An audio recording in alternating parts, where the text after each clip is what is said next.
Hello दोस्तों, welcome to my channel. Myself Salman Malik. और आज हम बात करेंगे सी के 5वें लेक्चर के बारे में अपनी सीरीज़ के। इसमें हम टोकन्स के बारे में पढ़ेंगे। टोकन्स, फिर टोकन्स के अंदर जो कीवर्ड्स आते हैं, आइडेंटिफायर्स, कांस्टेंट, स्ट्रिंग्स वगैरह वगैरह जो भी आते हैं उनको स्टेप वाइज पढ़ेंगे, स्टेप टू स्टेप उनको क्लियर करेंगे। तो ये वीडियो थोड़ा थियोरेटिकल होने वाला है, तो आपको पेशेंस बना के रखना पड़ेगा, क्योंकि अगर आपको थियरी समझ नहीं आएगी तो प्रोग्रामिंग भी समझ नहीं आएगी। तो शुरू करते हैं। ओके, ये टोकन्स क्या होते हैं? Tokens are the basic building blocks of program. Basic building blocks of program होते हैं। अगर हम एक भी हम वर्ड लिखते हैं, जैसे हमने कोई वेरिएबल बनाया या कोई हमने ऑपरेटर का यूज़ किया, इक्वल टू, ओके, या असाइनमेंट, तो वो सब टोकन्स के अंदर आते हैं। अब टोकन्स के अंदर सबसे पहले हम बात करेंगे कीवर्ड्स की। ओके, कीवर्ड्स की बात करते हैं।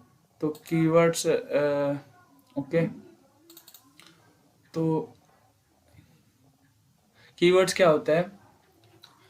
जैसे हम इंग्लिश की बात करते हैं, इंग्लिश लैंग्वेज की बात करते हैं, तो इंग्लिश लैंग्वेज में बहुत सारे वर्ड होंगे जिनको मिला मिला के हम एक सेंटेंस बनाते हैं। तो इसी तरीके से सी लैंग्वेज में भी बहुत सारे कीवर्ड्स हैं। कीवर्ड्स बोले तो ऑटो, ब्रेक, इफ, एल्स वगैरह वगैरह, हम सब इनको पढ़ेंगे। अगर आपको अभी समझ नहीं आ रहा है तो टेंशन लेने की बिल्कुल भी ज़रूरत नहीं है। ओके, कीवर्ड्स कीवर्ड्स आपको समझ आया कि कीवर्ड्स क्या होते हैं? Keywords are the reserve word have a fix meaning in C. C support 32 keywords. C के अंदर 32 कीवर्ड्स होते हैं। ओके, तो फिर आगे देखते हैं हम आइडेंटिफायर्स। आइडेंटिफायर्स क्या होते हैं? आइडेंटिफायर्स जैसे कि हम कोई ओके, तो अगर हम आइडेंटिफायर्स की बात करें तो आइडेंटिफायर्स जैसे हम कोई वेरिएबल डिक्लेयर करते हैं, फंक्शन डिक्लेयर करते हैं, या कोई स्ट्रक्चर बनाते हैं, तो वो जो हम डिक्लेयर करते हैं, जैसे कि हमने इंट, ये हमने डिक्लेयर किया है इंट वैर इक्वल टू 10। ठीक है, तो ये हमारा जो वैर है, मतलब हमारे जो वेरिएबल का नाम है, इसको हम बोलते हैं आइडेंटिफायर्स। या जैसे हम कोई फंक्शन बनाते हैं, गेट नाम का मैंने फंक्शन बनाया, गेट, और वॉइड गेट बनाया। ठीक है, तो गेट जो है मेरा आइडेंटिफायर्स है। अब आइडेंटिफायर्स के लिए कुछ रूल्स हैं यहाँ पे, कि जो हमारा सीक्वेंस होगा, जो हम बनाएंगे वेरिएबल का नाम या फंक्शन का नाम या स्ट्रक्चर का नाम, उसमें डिजिट भी आ सकता है, अंडरस्कोर भी आ सकता है, और कोई अल्फ़ाबेट भी आ सकता है। सेकंड पॉइंट कहता है कि जो हमारा शुरू का अक्षर होना चाहिए, कि जो हमारा हम वेरिएबल या फंक्शन डिक्लेयर करेंगे उसका जो पहला अक्षर होना चाहिए वो या तो अंडरस्कोर होना चाहिए या एक अल्फ़ाबेट होना चाहिए। Digit is not allowed. Both upper case and lower case are permitted. Upper case में लिखे हैं, लोअर केस में लिखे, दोनों परमिट करता है। ओके, फोर्थ पॉइंट कहता है keywords can not be use as identifiers. Keywords क्या होते हैं? इफ एल्स, हमने अभी बात की कीवर्ड्स इफ एल्स जैसे है हमारा। ओके, तो हम उनको आइडेंटिफायर्स के रूप में यूज नहीं कर सकते। ओके, तो फिर ओके, अब हम देखते हैं वेरिएबल्स, देखते हैं वेरिएबल्स क्या होता है। तो वेरिएबल्स की बात करें तो the simply name use to refer some location in memory. Variables hold the value that can be altered during the execution of programme.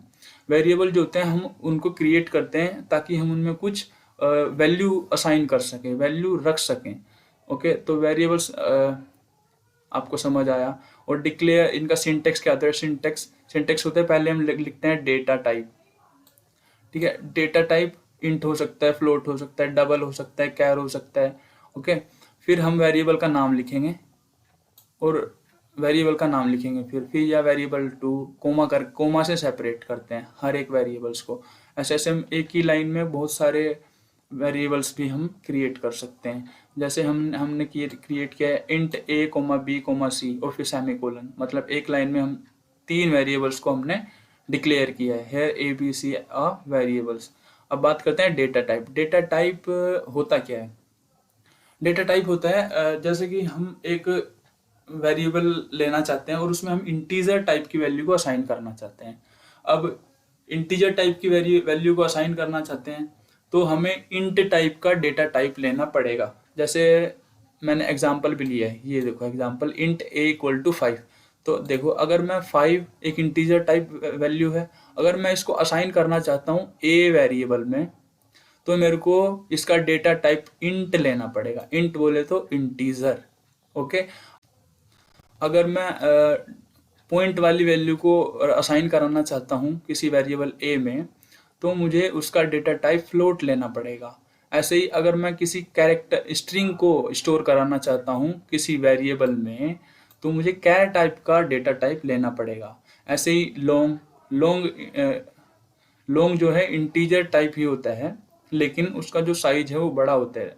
अगर हमारे पास कई बार ऐसा होता है कि हमारी जो वैल्यू है वो बहुत बड़ी है, तो इंट में इतना स्पेस नहीं है, क्योंकि इंट तो 2 बाइट का होता है इंटीजर, तो हमें ज़्यादा बड़ी वैल्यू को लेना पड़ेगा, तो हमें लॉन्ग लेना पड़ेगा। ऐसे ही डबल फ्लोट के लिए होता है। अगर हमें तो ये था डेटा टाइप, वेरिएबल हो चुका है, ओके। अब हम बात करते हैं स्पेशल सिंबल्स की, ओके।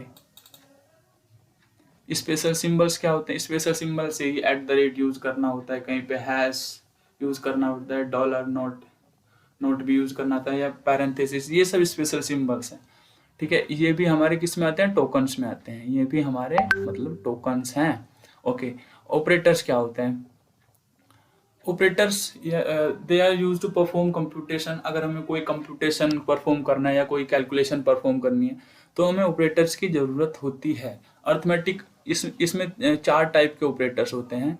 जैसे पहला होता है अर्थमेटिक ऑपरेटर। अर्थमेटिक ऑपरेटर में सिंपल होता है प्लस। अगर हमें 2 नंबर को जोड़ना है तो हम प्लस ऑपरेटर का यूज़ करें। माइनस का भी करेंगे अगर हमें सब्ट्रैक्ट करना है, मल्टीप्लिकेशन, ओके। फिर हम ये होता है मॉड्यूलस का सिंबल होता है। अगर हमें किसी चीज़ का रिमाइंडर चाहिए अगर हमें, तो हम मॉड्यूल का यूज़ करेंगे, ओके। और अगर हमें डिवाइड करना है तो ये स्लैश होता है इसमें, यहाँ पे, ओके। फिर आता है रिलेशनल ऑपरेटर। रिलेशनल ऑपरेटर मतलब हमें रिलेट करना है एक वैल्यू दूसरी से बड़ी है, ग्रेटर देन इक्वल टू है, लेस देन इक्वल टू है, या फिर इक्वल टू है, ओके, या फिर नॉट इक्वल टू है। तो ये सब हम रिलेशन ऑपरेटर में आते हैं। ये सब हमारे रिलेशनल ऑपरेटर में आते हैं। ये भी टोकन्स के अंदर आते हैं, ठीक है। लॉजिकल ऑपरेटर की बात करें तो और को हम रिप्रेजेंट करते हैं डबल पाइप से, एंड को रिप्रेजेंट करते हैं डबल एम्परसेंड से, नोट को रिप्रेजेंट करते हैं दिस सिंबल से। तो ये हमारे लॉजिकल ऑपरेटर्स में आते हैं, ओके। फिर bitwise operator are use to perform the computation at bit level, bit 0 or 1 0 या 1, ठीक है। तो बिटवाइज और का सिंबल होता है ये सिंगल पाइप, और बिटवाइज एंड का ऑपरेटर ये होता है सिंबल एम्परसेंड। और लेफ्ट शिफ्ट और राइट शिफ्ट, अगर हमें राइट शिफ्ट करना है तो ये चीज़ करेंगे, ओके, और लेफ्ट शिफ्ट करना है तो ये चीज़ हम करेंगे, ओके। लेफ्ट शिफ्ट और राइट शिफ्ट आगे पढ़ेंगे हम। लेफ्ट शिफ्ट चलो बता ही देता हूँ। लेफ्ट शिफ्ट, जैसे मेरे पास एक 4 बाइनरी नंबर है 0 1 0 1, तो मेरे को उनको अगर लेफ्ट शिफ्ट करना है तो एक एक डिजिट जो है वो लेफ्ट में शिफ्ट हो जाएगी, ओके। और जो लास्ट वाली डिजिट थी वो सबसे पहले आ जाएगी, क्योंकि ऐसे एक एक शिफ्ट, जैसे क्लास में होता था कि मैम बोलती थी कि आज तुम यहाँ बैठे हो, अगले दिन वहां पे बैठना है दूसरी बेंच पे, ऐसे ही रोटेशन चलता रहता था। तो वो चीज यहाँ पे अप्लाई होगी, ठीक है, ओके। तो इस वीडियो में इतना ही रखते हैं, और अगली वीडियो में जल्दी मिलेंगे नए टॉपिक के साथ, okay. Thank you so much.